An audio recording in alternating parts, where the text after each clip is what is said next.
श्री सद्गुरुदेव भगवान की जय। श्री सीताराम सरकार की जय। श्री राधारमण लाल की जय। श्री गौरी शंकर महादेव की जय। सभी दर्शकों और भक्तों को कोटि कोटि प्रणाम। सबको प्रेम भरा जय जय श्री राधे, जय जय श्री सीताराम। सभी भक्तों से प्रार्थना है, आज का सत्संग बहुत महत्वपूर्ण है, बहुत ध्यान पूर्वक आप सुनना। देखिए, कई भक्तों के ये प्रश्न रहते हैं कि हम कैसे जान पाएं भविष्य की घटनाओं को, हम कैसे जान पाएं कि हमारा बुरा समय आने वाला है या हमारे लिए कोई विपरीत सोच रहा है, करने वाला है। कैसे हमें पता लगे, ये अनुभूतियाँ हमें कैसे हों। बहुत ध्यान से सुनना आप सभी साधकों से। आज मैं आपको दिव्य साधना बताने वाला हूँ, ध्यान से सुनना। निश्चित मानिए सब कुछ अलौकिक आपको प्राप्त होगा, सब कुछ आप विश्वास कर पाएं और साधना कर पाएं। ध्यान से आप सुनना। ये हर एक साधक के अंदर रहता है कि वो सब कुछ जानना चाहता है इस जगत में, जो आगे घटित होने वाला हो वो उसे पता लग जाए। देखिए, इसके लिए सबसे बड़ी बात तो ये है, समर्पित हृदय चाहिए होता है। जो भी आपके इष्ट देव हैं उनके प्रति आप पूर्ण अगर समर्पित हो गए, पूर्ण समर्पित का मतलब है तन मन धन और प्राण, प्राण भी आपने समर्पित कर दिए हैं इष्ट देव पर। अब ध्यान से सुनना। कई साधकों का ये प्रश्न आया था, आज्ञा चक्र जिसे तीसरी आँख भी कहते हैं, दोनों भ्रकुटी के मध्य में, जहाँ पर हमारी माताएं बहन बिंदी लगाती हैं या जो पुरुष वर्ग के हैं वो तिलक या चंदन लगाती हैं। देखिए, इसके पीछे एक रहस्य है, ध्यान से सुनना। ये क्यों लगाया जाता है? क्योंकि उतने भाग पे आपने तिलक लगाया या बिंदी लगाई तो उस पे आपका ध्यान रहे, वो उतनी जगह आपने किसी तिलक या बिंदी के माध्यम से एक तरीक़ा से कील दी या कवर कर दी। अब उस पे आपका ध्यान केंद्रित रहे उस सूक्ष्म जगह पे। वो बहुत सूक्ष्म बिंदु होता है जिसे आज्ञा चक्र कहते हैं। इड़ा, पिंगला और सुषुम्ना, ये तीन नाड़ियाँ जो हमारी मेरुदंड होती है, मेरुदंड में इड़ा पिंगला ऊपर नीचे होती हैं, जिसे सूर्य चंद्र नाड़ी भी कहते हैं, और सुषुम्ना बीच से होकर बहुत अदृश्य अवस्था में ये जाती है। सहस्त्रार जो चक्र हमारे ऊपर सिर के ऊपरी भाग में होता है, वहाँ तक ये जाती हैं। अब हम आज्ञा चक्र की बात कर रहे हैं।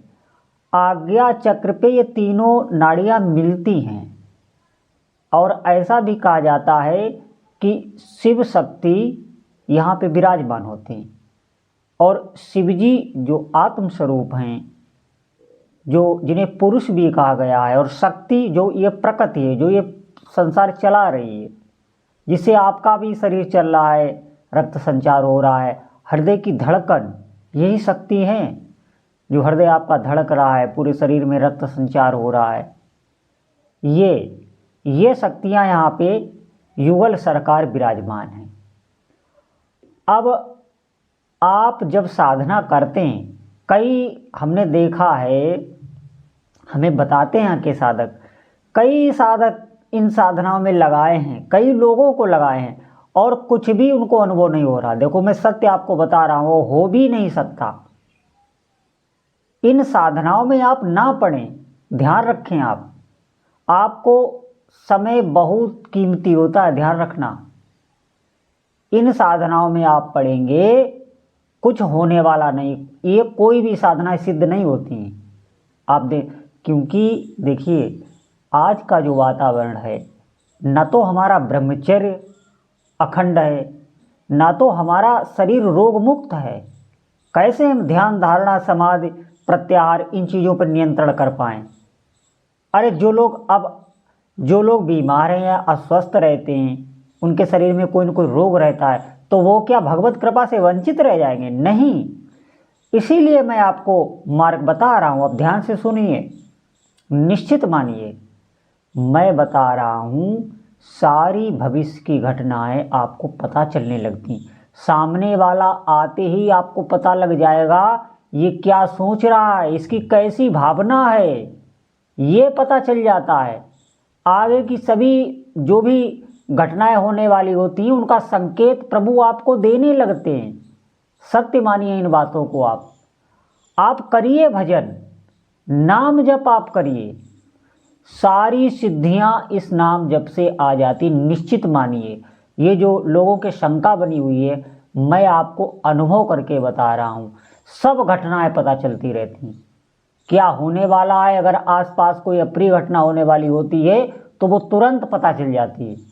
आप बस नाम जप करिए और थोड़ा सच्चाई रखिए अपने अंदर। सच्चाई ये कि हमें भीतर से किसी के साथ छल नहीं करना है, कोई रणनीति नहीं बनानी है किसी को कष्ट देने के लिए। हमें किसी से मतलब नहीं अंदर से रखना है, हमें अपने इष्ट देव से मतलब रखना है। ये बहुत गूढ़ बात मैं आपको बता रहा हूँ। अंदर से आपको इष्ट देव के साथ एकांत रहना है, आप उनका भजन करिए। देखिए, व्यवहार अपने संसार के सब करते रहिए, मैं वहीं पर आ रहा हूँ। अभी आपको मैं बताऊंगा कैसे सिद्ध होता है, कैसे ये सब कुछ आपको मिल जाता है।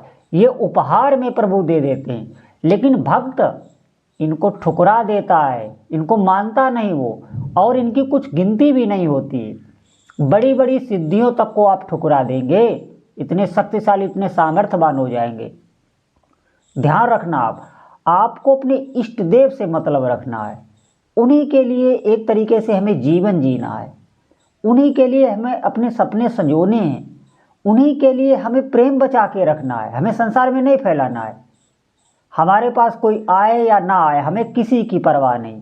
भीतर से ये रखना है, बोलना नहीं है। देखिए, आप बोलेंगे तो ईर्ष्या द्वेष बढ़ेगा, आपकी साधना भी नहीं चल पाए। आप नाम जप करिए, कार्य जो भी आपको सौंपा गया वो ऐसे ही करते रहिए, कोई किसी के साथ मतभेद ना करिए। आप अपना नाम सुमिरते रहिए, जैसे जो विधि मैं पहले आपको बता चुका हूँ कई बार। सच मानिए, ये इतनी बड़ी साधना है, इसके बारे में जितना भी बताया जाए वो कम है। आप लोग विश्वास नहीं कर पाते हैं, बस बात ये। तो आप इष्ट देव के नामों का जप करिए और भीतर से उन्हीं के लिए जिए। हमें उन्हीं के लिए जीना है, हमें किसी से ज़्यादा कोई दुराव व्यवहार नहीं रखना है, राग द्वेष भीतर से नहीं पालना है। फिर देखना, फिर जो ये सिद्धियाँ, ये जो लोग कर कर के थक गए उनको नहीं मिल रही, आपको उपहार में मिलने लगेंगी। क्यों मिलने लगती हैं? क्योंकि आपका हृदय इष्ट देव के चरणों में समर्पित हो जाएगा पूर्णतया। आपको ये लगने लगेगा कि हमारे प्राण, जो ये सांसें आ जा रही हैं, ये सिर्फ मेरे प्रभु की कृपा से मैं जी रहा हूँ। ये भाव दृढ़ हो जाएगा। अभी हम सोच रहे हैं और ये दृढ़ हो जाएगा, ये स्थिति आ जाएगी। ज्यों ही साधक की ये स्थिति आई, ये जो सिद्धियां हैं ना, ये लाइन लगा के खड़ी हो जाती हैं। आप विश्वास करें, सभी साधक विश्वास करें, जो चाहिए वो हो जाता है। आपको सामने वाली को तो बात तो छोड़ो, जो दैवी शक्तियां हैं उनके मन की बात भी आप जानने लग जाएंगे। इतनी साधक में सामर्थ्य आ जाती है, क्योंकि इष्ट देव की पूर्ण कृपा उस पे हो जाती है, जब पूर्ण वो समर्पित हो जाता है। और होगा तभी जब आप भजन करेंगे, उनके लिए जिएंगे। ये जीवन उन्हीं के लिए मिला है। सच मानिए, आपके सभी चक्र जागृत हो जाएंगे। आपको कुछ भी करना नहीं, सोचना ही नहीं, कुछ किसी के बारे में नहीं सोचना। आपको सोचना है कि मुझे सिर्फ अपने प्रभु के चरण चाहिए, उनके चरणों से मुझे प्रेम करना है। जो प्रेम अभी हम संसार में कर रहे हैं, ऐसा ही प्रेम हमारा प्रभु से भी हो जाए। ये लालसा ही रखनी है, ध्यान रखना, ये लालसा ही रखनी है। प्रेम तो वही कराएंगे, आपको नाम पकड़ना है डोरी की तरह, पतंग तो आ ही जाएगी। साधना आपकी प्रभु ही कराएंगे, ये ध्यान रखना। आप कभी भी साधना में अहंकार नहीं आ सकता। आपकी साधना दिन दूनी रात चौगुनी बढ़ेगी, ये मैं दावे के साथ कहता हूँ। और जो कह देंगे वही होगा, वाणी सिद्ध हो जाती है साधक की। प्रभाव इतना हो जाता है कि अगर आप अच्छे से भजन कर रहे हैं और आंखों में आंखें डालकर आप जिससे भी कह देंगे भजन करने के लिए, वो मजबूर हो जाएगा भजन करने के लिए। इतनी सामर्थ्य साधक में आ जाती है, क्योंकि उसके पास भजन की एक ऊर्जा हो जाती है, उसकी बात के साथ वो ऊर्जा चलती है।